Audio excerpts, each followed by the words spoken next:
Hello, this is Sharon Sutherland. Happy Friday. And this is my weekly little update.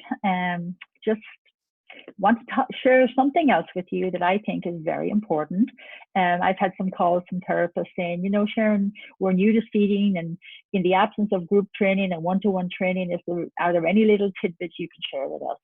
So last week I shared with you the life box, and this week I'd like to share with you my sitting footprint. And I hope this is as useful to you as it is to me. I find this incredibly useful for myself, also for sharing with other clinicians, as well as for helping the individuals that I have the privilege of working with, as well as their care teams, as well as helping them understand what's going on with the way the person is sitting. So I'm a physiotherapist, and I've been specializing in this field of 24-hour postural management and mobility since around 1988. And it's truly my passion. I'm an independent therapist. I work with my daughter, and we don't sell or make any seating solutions. We do all clinical and educational seating solutions through hands-on work and group training. So about this footprint, we can all relate to the standing footprint. And if we went for an analysis of standing, we might use pressure mapping. But I love my image over here on the left of my daughter's foot.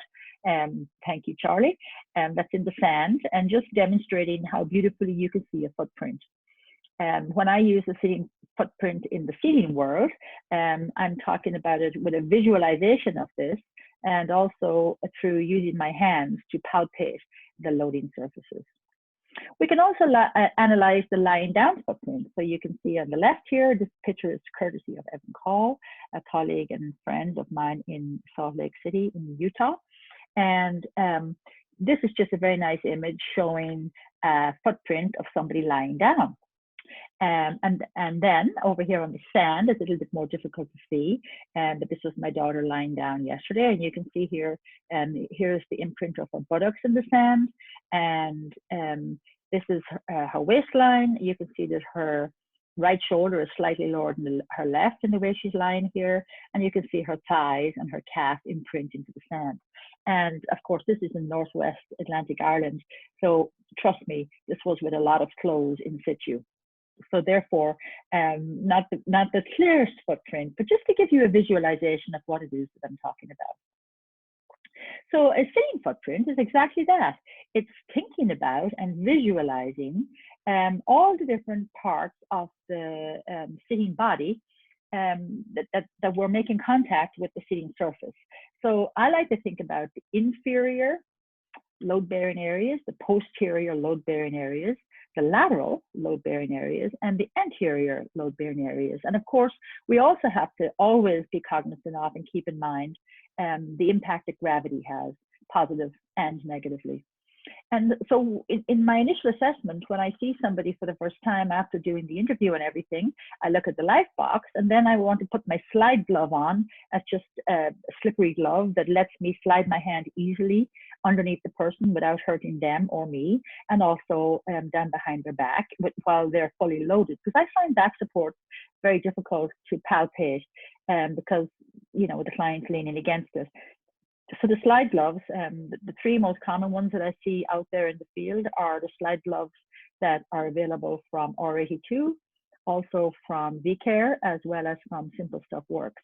There probably are other ones out there, but they're the ones that I'm most familiar with. So I use a slide glove and slide my hand underneath the person's thumb. And what I'm looking for is feeling the load and underneath all of these different parts of the body that I'll share with you. We've also incorporated the findings from this into our seating assessment form. So we can use the sitting footprint to look at the person's existing equipment.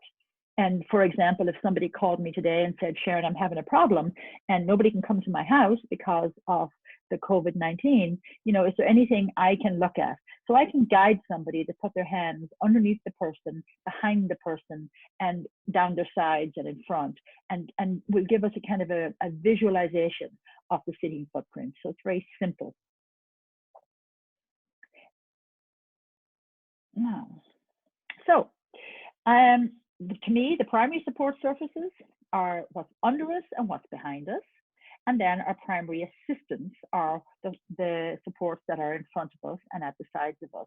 And then when we talk about gravity and sitting, we're usually talking about tilt, whether that's dynamic tilt or fixed tilt, but it's orientation in space. So we're thinking about usually up to about 15 degrees of orientation, which is usually used for postural stability, and which also can be very helpful in facilitating a better posterior footprint for some people. And then if we're looking at more pressure reduction, for example, we're probably looking at greater degrees of tilt, right up to and including 50 degrees, and sometimes even more. So these are the first areas that I check on every person that's sitting in terms of footprint. So I want to put my hand under the pelvis and check and feel the ischials, feel the ramus if there's any loading. I want to put my hand under the thighs and I want to feel the undersurface of the trochanteric area and the femurs, the distal end of the femurs and the proximal end of the femurs. I want to feel the feet. I want to not just look at them, but actually feel them and feel for the loading going through each foot. In a subjective way, but nonetheless, it gives me a visualization. And then if somebody's using arm supports, for example, or an upper extremity support surface or a tray, then I also want to see and feel for myself the loading that's going through the person's forearms through these support surfaces. And that's going to give me a vision and a description of the inferior load-bearing surfaces. And I'll show you how we put this on a form in just a couple of minutes. Then why this is important is, so what I'm talking about is palpating underneath the trochanters, palpating underneath the ischials, and why is that important? Because if I want a good footprint, if that's the goal of my seating system, to get a good footprint, which incorporates immersion and envelopment, then I need to be in my cushion and not on my cushion. And in the absence of pressure mapping, which some of us have and some of us don't have, we have wonderful tools, our hands. So if we can slide our hands as clinicians or as carers underneath the person in front of us, then we can feel where these bones are. Where are the ischials? Where are the trochanters? Are they well loaded? Are they too much loaded, or are they not loaded at all? Because we know how important this is for lateral stability, for example, reaching and leaning, and also for sharing the load from areas that we're worried about, which might well be the ischial tuberosity, to an area that we might consider more safe, which might be the femurs. And then we think about our body shapes vary greatly in size and in shape, but our pelvises as adults, they don't change that much. We know when we gain weight or when we change body shape, our pelvis doesn't grow when we're adults. It kind of is what it is. Our feet are also very important. Like I mentioned already, I don't just look at the feet, but I want to actually feel for loading on both sides. And so if you can imagine sitting on a tall chair like this little girl is, with no foot supports underneath, if she were to reach to hold on to something, or reach to receive something, or reach to do something, she'd have to hold on, or she'd have to hook her arm around the back of a chair if she was sitting in a wheelchair, or she'd have to contract her hamstrings if she had the ability to do that, or she might have to rotate and contract her upper extremities if that's the only way she can stay in situ. So sometimes some of the behaviors that we see in sitting, body behaviors I'm talking about, can be a direct reflection of the person not having enough of the sitting footprint. Now, what about behind us?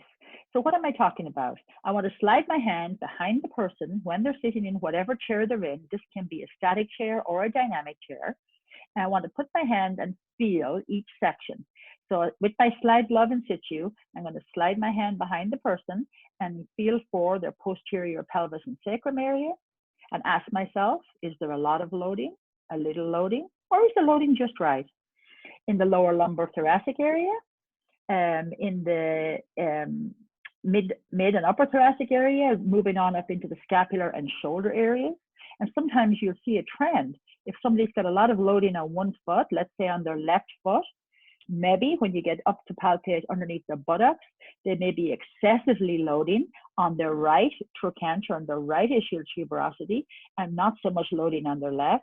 And then when you come up to their trunk, to the posterior aspect, you might feel like that they're loading excessively on the right scapula, and or maybe they've compensated and are hanging onto the undersurface of the axilla, or the lateral area of the scapula might be having a lot of load.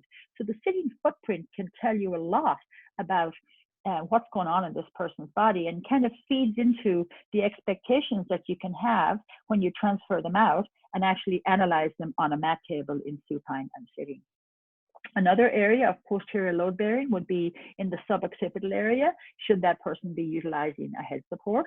And if a person happens to be using elevating leg rests, that's tricky, because the calf pads, when they're elevated, can be an inferior support surface, but when they're down and not elevated, they can be a posterior support surface, both of which can have implications, positive and negative.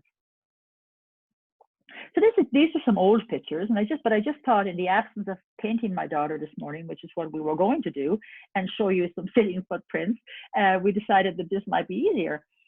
So looking at the sitting footprint here, you can see the inferior footprint. It doesn't have a lot of, you don't feel a lot of load underneath the posterior distal thigh, but there's not a lot of load at all through the center of this back support. This was a newly prescribed back support when I took these images, one I did myself. So I wasn't very impressed with the loading area in the footprint in the posterior aspect. And when I investigated, what I discovered was that the components, the positioning components, hadn't been adjusted optimally for this person. So upon adjusting the positioning components in the back support, now when you look at the footprint, you've got a much better contact. Look at the difference it has made just by adjusting the back support optimally. We now have wonderful contact, a greater contact area. And I'm not talking about the quality of the contact. I'm not looking for peak pressures, nothing like that. This is just a footprint visualization. Now in this image, it's the same person, same equipment, and what you're seeing different is now we've tilted the person into about 40-45 degrees of tilt, and you can see the shift in the contact area, so the footprint changes, the distribution of load, and therefore the footprint changes up to the upper thoracic area from the lower thoracic and pelvic area, for example. In this image, I'm just demonstrating what would happen if the foot supports were too high. So for example, maybe we're working with children and maybe they've grown and their lower leg length has changed, but nothing has changed in the equipment. Now their sitting footprint may be dramatically changed. And this is somebody with symmetrical posture.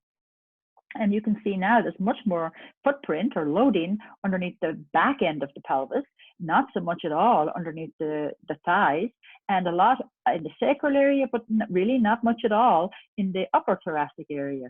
And the opposite is when the foot plates are too low, or maybe somebody is foot propelling and their seat to floor height is too high. Now you can see a lot more footprint at the distal end of the posterior thigh, where the body's been sort of, and then less in the sacral area because the body's been sort of pulled away from the sacral area. So the sitting footprint visualization can be very, very useful to us in describing a person's posture in their existing equipment. This is taken, I just copied and pasted this directly from our season assessment form. Jen has been working diligently with me on improving this with wonderful clinical feedback from around the globe. But just looking at the sitting footprint section, so we're just saying we're identifying the areas of contact and loading for each area. And Jen has put a rating to that. So no loading, minimal loading, optimal loading, and excessive loading. It is subjective, but however, it's better than what I was doing before, where I didn't have any ratings at all. So here you just can see everything we've just talked about: the feet, the distal femur, proximal femur, greater trochanter, ischial tuberosity, the PSIs, so the posterior pelvic, sacral area, the posterior lateral ribs, scapula, etc. So we're just feeling the loading in these areas and defining, therefore, the sitting footprint. So if you wanted to draw a little picture with paint, you could very easily as to where this person's footprint is taking the load and where there's opportunity for improvement. So that's taken directly. If anybody's interested in that season assessment form, I know that Jen is very willing to share it. It's a draft, and we're always looking for input with that. So now looking anteriorly. carefully about this. When we think about the anterior part of our body when we're sitting, we have our forehead. When we think about the parts of the body that are often in touch with equipment, sometimes you see straps on the forehead, sometimes you see chest harnesses, sometimes you see pelvic positioning straps. Anything across the front of the body is really anterior supports. The question to think about is, are our anterior surfaces truly where we want the load bearing to be? In other words, do I want to see a bigger footprint on the sternum, for example, than on the posterior trunk? I'm usually looking to shift the load as much as possible to the posterior trunk, but also respecting at a top level function. So I'm always asking myself, when I'm looking at anterior supports, I'm always asking myself, have the posterior supports been optimized? Is my footprint the best it can be in the posterior and the inferior aspect, so under me and behind me, before I go to the front? Some examples of anterior supports would be chest harnesses, trays, pelvic positioning straps, knee blocks, etc. What about lateral supports?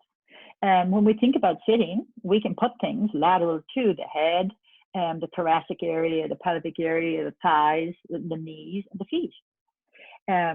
Again, if I put my hands between a person's head and their lateral support on their head, or if I put my hand between a person's trunk and their lateral support on the trunk, and if I find excessive loading there, I have to ask myself, what's wrong, or is there anything wrong with the inferior and posterior aspect before I start messing around with adjusting the lateral components?